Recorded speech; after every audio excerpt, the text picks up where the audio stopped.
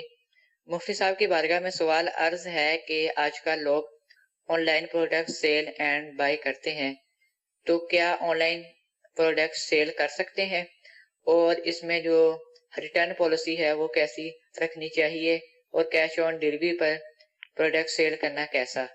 اور مزید اس حوالے سے مدنی پھول ارشاد فرما دیجیے۔ ٹھیک ہے جی، مدنی پھول تو دیتے ہیں۔ مجھے جہاں تک سمجھ میں آ رہا ہے، ہمارا پاکستان انتظامی کابینہ کے نگران حاجی شاہد اتاری کے صاحبزادے ہیں، مجھ سے انہوں نے سوال کیا، مجھے تو یہ ہو گیا کہ اب آپ اس پر جواب جو ارشاد فرمائیں گے تو فقہی حکم بیان کریں گے، آپ کچھ اور بھی شاید کچھ اور بھی فکر آپ کو چڑھ گئی ہوگی۔ جی جی جی اصل میں ہمارے پائپ لائن میں آن لائن جو کام ہوتے ہیں ان پر ہم ایک پورا سلسلہ کریں گے اللہ نے چاہا تو۔ میں نے تو ہدف دیا ہوا تھا میروز بھائی کو جنوری کا ہی، ہم جنوری میں کریں گے۔ امید ہے مجھ سے اب جنوری میں ہو جائے گا۔ آپ نے، مجھے لگ نہیں رہا ویسے، آپ نے جو ہے وہ جو صورت بیان کی ہے تو آپ نے سوال نہیں پوچھا، نظام پوچھا ہے جی کہ دیکھیے پہلے زمانے میں بھی تو، بلکہ آج کے دور میں بھی مال دوسرے ملک سے آیا ہوتا ہے، ای میل جاتی ہیں، پہلے تار جایا کرتے تھے، ایجاب اور قبول ہو جاتا ہے اس پر، بھئی ایک دکاندار وہ بھیجتا ہے، آفر بھیجتا ہے، وہاں سے ایکسیپٹنس ہوتی ہے، ایجاب قبول ہو گیا، اور پھر مال آ جاتا ہے۔ تو یوں دیکھا جائے تو آن لائن کا جو لفظ ہے کوئی ایسا نہیں ہے کہ شریعت سے متصادم ہو۔ آن لائن خرید و فروخت اصل میں ایک فاصلاتی خرید و فروخت ہے جس میں فریقین آمنے سامنے نہیں بیٹھے ہوتے۔ تو فاصلاتی خرید و فروخت تو پہلے بھی ہو رہی تھی، پاکستان میں نہ جانے کون کون سے ملکوں سے جو مال آتا ہے، یہ فاصلاتی خرید و فروخت ہے۔ ٹھیک، باقاعدہ آرڈر دیے جاتے ہیں فون پر، ای میل پر، جی اور اس کے بعد پھر مال آتا ہے۔ جی تو جو خرید و فروخت کی عام شرائط ہیں وہی شرائط آن لائن میں بھی ہوں گی۔ مثال کے طور پر کسی شخص کے پاس مال ہی نہیں ہے اور وہ اشتہار لگا دیتا ہے جی، اور اس کے پاس آفر آتی ہے اور وہ سودا کر لیتا ہے، ابھی مال اس نے خریدا ہی نہیں ہے، تو یہ جائز نہیں ہوگا۔ اب اس خرابی کا جو وقوع ہے یہ آن لائن پر زیادہ ہوتا ہے کہ لوگوں کے پاس مال نہیں ہوتا، وہ بیچ رہے ہوتے ہیں۔ اب تو یہاں تک ہو گیا ہے کہ لوگ لائیو آ جاتے ہیں فیس بک پر جی کہ بھی یہ چیز اتنے کی ہے، وہ بتا رہے ہوتے ہیں چیز، جی وہ مال اس کا اپنا ہے، اس کے اوصاف بتا دیتا ہے، قیمت بتا دیتا ہے، ڈیلیوری کے کیا معاملات ہوں گے، اخراجات کس پر ہوں گے وہ بتا دیتا ہے، کوئی حرج نہیں ہے۔ ٹھیک، عام خرید و فروخت کی طرح، یعنی ہمارا سلسلہ احکام تجارت ہے نا، جی اس احکام تجارت سلسلے میں ہر سلسلے میں ہی نئے سوالات آتے ہیں۔ بالکل تو 10 سال تو ہو گئے ہمیں کرتے ہوئے، جی سوالات کم نہیں ہوئے ہیں۔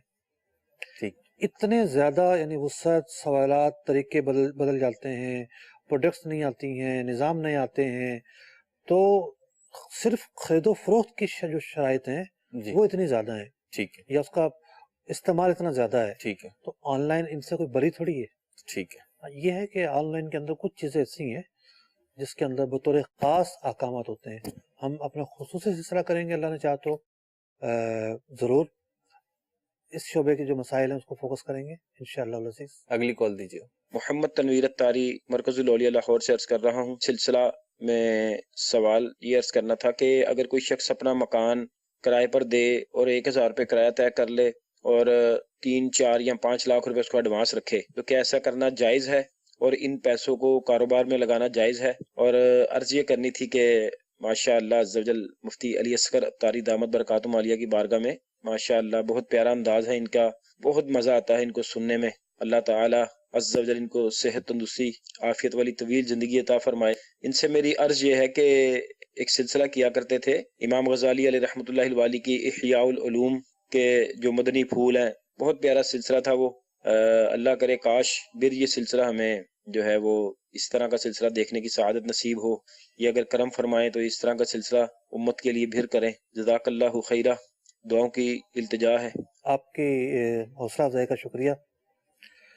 آپ سلسلہ دیکھتے ہیں، ہمیں سب سے بڑی خوشی ہوتی ہے کہ آپ دیکھتے ہیں، تو اتنا ہی کافی ہے کہ آپ دیکھتے ہوں، سمجھتے بھی ہیں، یہ اور زیادہ خوشی کا موقع ہوتا ہے۔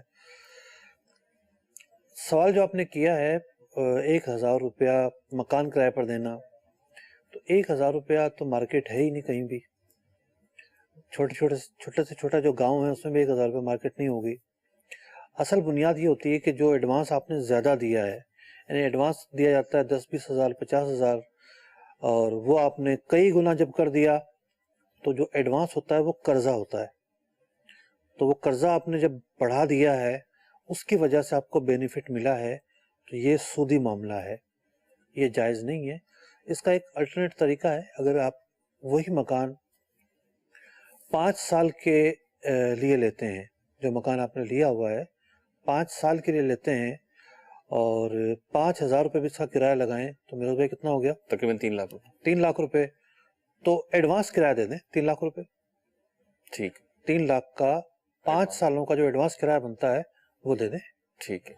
بھلے اس مکان کی جو اس مکان کا کرایہ 10,000 چل رہا ہو صحیح. اور انہوں نے 5,000 سے وہ طے کیا ہے، کوئی حرج نہیں ہے. ٹھیک. ایڈوانس کرایہ دینا جائز ہے، صحیح. لیکن بیانہ بڑھا کر کرایہ کم کرنا یہ جائز نہیں ہے. ایڈوانس کرایہ قرضہ نہیں ہوتا، ٹھیک. اجرت ہوتی ہے، صحیح. وہ ملکیت میں چلی جاتی ہے. ٹھیک ہے. اجرت کی 3 قسمیں بیان کی ہیں فقہا نے. ایک یہ کہ پیشگی دے دی جائے، جی. ایک یہ کہ روزانہ دی جائے، جی. اور ایک یہ کہ آخر میں دی جائے. جیسا کہ مکانوں کا کرایہ آخر میں لیا جاتا ہے، ہوٹلوں کا کرایہ روزانہ کی بنیاد پہ لیا جاتا ہے. جی. تو یوں پیشگی کرایہ اگر دے دیتے ہیں آپ یکمشت معاہدہ کر کے 5 سال کا 3 سال کا 2 سال کا، اور سارا کا سارا ایڈوانس کرایہ دے دیتے ہیں اور وہ اس کی بنیاد پر آپ کو ریلیف دے دیتا ہے، کرایہ کم لیتا ہے، اس میں کوئی حرج نہیں ہے. ٹھیک ہے. آپ نے اسباق تصوف کی بات کی ہے تو مفتی صاحب کا یوٹیوب چینل ہے مفتی علی اصغر کے نام سے، تو اس پہ الحمدللہ عز و جل کافی مفتی صاحب کے سلسلے اپلوڈنگ کا سلسلہ جاری ہے. احکام تجارت ہو، احکام قرآن ہو، احکام حج ہو، ایمان والوں اور برکت کے اسباب، دیگر سلسلے بھی ہیں. اچھا، اسباق تصوف وہ ہم نے شروع میں تو لیا تھا الحکم العطیہ، جی. امام ابن عطا اللہ اسکندری جو ہیں جی. ان کی کتاب کو لیا تھا، اور پھر ہم 10-12 سلسلہ کرنے کے بعد منہاج العابدین کی طرف منتقل ہو گئے. جی. اور پوری منہاج العابدین الحمدللہ رب العالمین میں نے اس سلسلے میں بیان کی، لیکن وہ کافی ٹف ٹائم تھا میرے بھائی. جی. کچھ کیونکہ اس سلسلے کا جو فیڈ بیک ہے وہ مثبت نہیں آ رہا تھا. اس کی وجہ یہ ہے کہ ہر آدمی جو ہے وہ صوفیانہ باتیں نہیں سننا چاہتا، اور وہ پھر کتاب بھی مشکل ہے، اس کتاب کے مضامین جو ہیں جی. وہ بھی سامنے رکھنا تھا. لیکن بہرحال اتنا مثبت نہ آنے کے باوجود میں نے تہیہ کیا تھا کتاب پوری ضرور کرنی ہے. ٹھیک ہے. اس کے بغیر جو ہے نا نہیں چھوڑنا. تو الحمدللہ غیبی مدد ساتھ رہی، کتاب مکمل ہوئی. ابھی بھی کبھی کبھار مل جاتے ہیں کچھ لوگ کہ وہ اسباق تصوف ہم نے دیکھا. وہ فیڈ بیک ہے جو آپ کے پاس آ، ایک فیڈ بیک میرا ہے، مجھے پرسنلی مفتی صاحب کے سلسلے میں وہ سلسلہ بہت اچھا لگا تھا، اور مجھے ابھی بھی کیونکہ آپ سے ریلیٹڈ ہیں تو وہ آپ کے سلسلوں کا فیڈ بیک ملتا ہے، تو اس کی پذیرائی تو ہے. بہرحال میں عرض یہ کر رہا تھا کہ مفتی صاحب کا جو یوٹیوب پیج ہے مفتی علی اصغر اتاری کے نام سے، انشاءاللہ ان قریب یہ سلسلہ اسباق تصوف بھی اس پہ ہم اپلوڈ کرنے کا ذہن رکھتے ہیں. پروسیجر ہے، ابھی احکام تجارت اپلوڈ کیے جا رہے ہیں انشاءاللہ عز و جل، اس کی بھی باری آنی ہے، اور پھر سارے سلسلے آپ وہاں پہ بھی دیکھ سکتے ہیں، اور فی الوقت آپ دعوت اسلامی کی ویب سائٹ سے بھی اس کو دیکھ سکتے ہیں. اور انشاءاللہ ان قریب آپ ایک مزید سلسلہ مفتی صاحب کا دیکھیں گے جو احکام سے جدا ہوگا. احکام تجارت بھی نہیں ہوگا، احکام قرآن بھی نہیں ہوگا، اور احکام حج بھی نہیں ہوگا. بہت ہی خوبصورت سلسلہ ہوگا، اللہ نے چاہا تو اس کی تیاریاں چل رہی ہیں، تو انشاءاللہ وہ بھی ہوگا. بہرحال اگلی کال شامل کرتے ہیں. جی. زاہد حسین اتاری باب المدینہ کراچی سے عرض کر رہا ہوں. پیارے بھائی، میرا سوال یہ ہے کہ جو جوا وغیرہ کھیلتے ہیں کہ جو پیسے وغیرہ ملتے ہیں، جیسے جیت جاتے ہیں جوا وغیرہ کھیل کے، تاش وغیرہ کھیل کے، وہ پیسے گھر میں استعمال کرتے ہیں اور یا جمعے میں جو ہے چندے میں استعمال کرنا کیسا ہے، ناجائز ہے، حرام ہے؟ ٹھیک ہے جی. مفتی اسی میں ایک سوال جوئے ہی سے ریلیٹڈ میں شامل کر دوں کہ ایک تو ایک نشے کی طرح سے جوئے کی لت ہوتی ہے، اور بعض لوگ باقاعدہ یعنی جسے کہ لیں جواری ہی ہوتے ہیں، گیمبلر ہی ہوتے ہیں، وہ ہوتے ہیں. لیکن بعض بچوں کی بھی اس قسم کے کھیل کود کی چیزیں آ گئی ہیں جس میں فقہی طور پہ جوا پایا جاتا ہے. اچھا، بعض بڑے ہوتے ہیں، اسٹوڈنٹس ہوتے ہیں، وہ شرارت میں یا مذاق میں جو ہے وہ کچھ کام کر رہے ہوتے ہیں، کچھ شرطیں لگا رہے ہوتے ہیں، اس میں بھی جوئے کی کیفیت پائی جاتی ہے. تو کیا باقاعدہ جوا کھیلنا جو ہے وہی جرم ہے، یا اس قسم کی جو چیزیں ہیں وہ بھی اسی گناہ میں شمار ہوں گی؟ دیکھیں، شریعت مطہرہ کا جو نظام ہے حلال و حرام کا، جی، وہ سمجھنا بہت ضروری ہے. ٹھیک. ہر مسلمان کو اس کی معلومات ہونا چاہیے، ٹھیک ہے. یہ ضروری ہے. نظام حلال و حرام، کہ کیا آمدنی حلال ہے، ٹھیک ہے، کیا آمدنی حرام ہے۔ ٹھیک ہے، جوا اس کے ذریعے جو رقم ملتی ہے ان اسباب میں سے ہے جس کی آمدنی خالصتاً حرام ہے، ٹھیک، یعنی ایک پیسہ بھی اس کا لینا اور خرچ کرنا یہ حلال نہیں ہے، یہاں تک کہ یہ آمدنی ملکیت میں ہی نہیں آتی، جس کی تھی اس کی ہی ملکیت میں رہتی ہے، تو حالانکہ وہ دے چکا، بھلے وہ دے چکا، ٹھیک، اس کی ہی ملکیت میں رہتی ہے۔ اس سے ازالے کا طریقہ بھی یہی ہے کہ اسی کو واپس لوٹائی جائے اچھا، جب ازالہ ہوگا۔ تو مال حرام ہے، اس کا استعمال کرنا، اس کو خرچ کرنا، اس کے ذریعے کاروبار کرنا، بلا شبہ اس کی ہرگز اجازت نہیں ہے۔ اب بات نکلی ہے نظام حلال و حرام کی، تو ہماری تیاری چل رہی ہے، اللہ نے چاہا تو کچھ ماہ میں آپ مدنی چینل پر ایک خصوصی سلسلہ دیکھ سکیں گے جس کا موضوع یہ ہوگا دین اسلام کا نظام حلال و حرام۔ کراچی سے باہر ایک شہر میں ہم کرنے جا رہے ہیں اس موضوع پر سلسلہ، خصوصی سلسلہ ہوگا تاجران کے ساتھ، تو اس کی جب تشہیر شروع ہوگی تو آپ کو پتہ چل جائے گا کس شہر میں ہوگا، کس دن ہوگا، کس تاریخ کو ہوگا انشاءاللہ العزیز۔ سب خصوصیت کیا ہوگی اس کی؟ اس طریقے سے سود پر ہم نے سلسلہ کیا تھا، جی، ایک پورا پریزنٹیشن بیس سلسلہ تھا، ٹھیک ہے، اسی انداز پر مشتمل یہ سلسلہ ہوگا، ٹھیک، اور خاص تاجران کے ساتھ ہوگا، ان کے سوالات بھی شامل ہوں گے کہ گرافک اور پریزنٹیشن وغیرہ کے اللہ نے ساتھ چاہا، آپ سمجھیں اللہ نے گے چاہا۔ ٹھیک ہے جی، ہم بھی انتظار کر رہے ہیں، آپ بھی انتظار کر رہے ہیں، مدنی چینل کے ناظرین کو بھی دکھائیں گے۔ اگلی کال دیجیے۔ مفتی صاحب سے یہ عرض کرنی تھی کہ ایک آدمی کو میں کسی کام کے لیے پیسے دیتا ہوں کہ اتنے چیز مجھے لا دیں، تو وہ جو ہے اس کام کے پیسے تو پورے لے لیتا ہے، حالانکہ وہ لانے میں ناپ تول میں اگر کمی کر دیتا ہے جو کہ ہم موقع میں ناپ تول نہیں کر سکتے، تو اس سلسلے میں یہ کیسا ہے؟ ٹھیک ہے جی، دیکھیے جس کو آپ بھیجتے ہیں چیز لانے کے لیے، یا تو وہ آپ کا نمائندہ ہوگا یا وہ خود آپ کو بیچ رہا ہوگا، دو صورتیں نکلتی ہیں نا، جی، ایک تو یہ کہ وہ بیچنے والا ہے، دکاندار ہے، جی، اس نے آپ کو چیز دی ہے۔ ٹھیک ہے، اگر وہ دکاندار ہے تب بھی یہ بات ضروری ہے کہ جس چیز پر سودا ہوا ہے اس کو پورا پورا دیا جائے۔ ٹھیک ہے، اگر 5 کلو مال خریدا ہے تو 5 کلو ہی حوالے کیا جائے۔ ٹھیک ہے، اگر وہ وکیل ہے، نمائندہ ان کا بن کر گیا ہے، وکیل کی بھی یہ ذمہ داری ہے کہ ان کو بھیجا تھا 5 کلو مال لانے کے لیے اور اس کے پورے پورے پیسے دیے گئے، وہ کم مال کیوں لے کر آیا؟ کم مال لانا اس کی کوتاہی ہے، یہ اس سے غلطی ہوئی ہے اور وہ اس کا ازالہ کرے گا۔ ٹھیک ہے۔ اور مقصد یہ جو کہہ رہے ہیں کہ ہم وزن نہیں کر پاتے، تو اگر یہ وزن نہیں کر پائے، یہ دیکھیے ایک الگ مسئلہ ہے۔ پہلا مسئلہ تو ان کو جو اصل صورتحال درپیش ہے جی، کہ بھئی وہ شخص وہ تو پورا مال ہی پورا لے کر نہیں آیا، جی، پورا لے کر نہیں آیا تو پورا دینے کا ذمہ دار ہے وہ۔ ٹھیک ہے، اگلی کال دیجیے۔ میں مفتی صاحب سے یہ سوال کرنا چاہتا ہوں کہ جیسے ابھی بتا رہے تھے کہ جب تک ہم مال خریدیں نہیں تو فروخت نہیں کر سکتے، تو ابھی کچھ ہمارے یہاں میرا چاول کا کام ہے، بعض اوقات ہم ایسا کرتے ہیں کہ پنجاب سے ہم سیمپل منگا لیتے ہیں اور اس کو پارٹی کو ہم باؤنڈ کر لیتے ہیں جس کا سیمپل ہوتا ہے، اور اس سیمپل کو ہم آگے اپنی پارٹی کو دکھاتے ہیں، اگر وہ خرید لیتا ہے تو پھر ہم پیچھے سے ہم خریدتے ہیں، تو کیا ایسا جائز ہے یا پہلے ہمیں خریدنا ہی لازمی ہے؟